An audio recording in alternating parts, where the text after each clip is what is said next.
Good morning, everybody. Dr. Amanda Binder here. I'm at Binder Family Chiropractic, just wrapping up the morning. We have my husband, Dr. Kellen Binder, here just as a demonstration.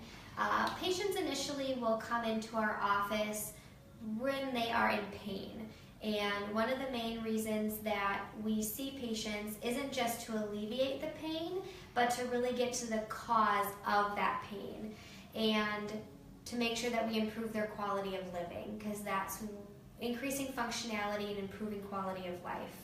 So the first things that we'll do in our office is definitely take an x-ray to see if the cause of the pain has anything to do with the structure of the spine. And then we'll do nerve scans as well to look at areas of inflammation or muscle irritation.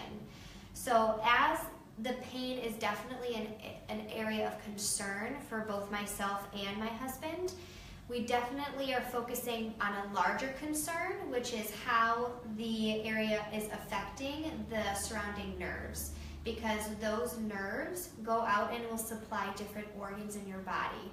And if we can improve organ function, improve nervous system function, improve immune function, then the pain will just go away as your nervous system improves and increases its ability to function.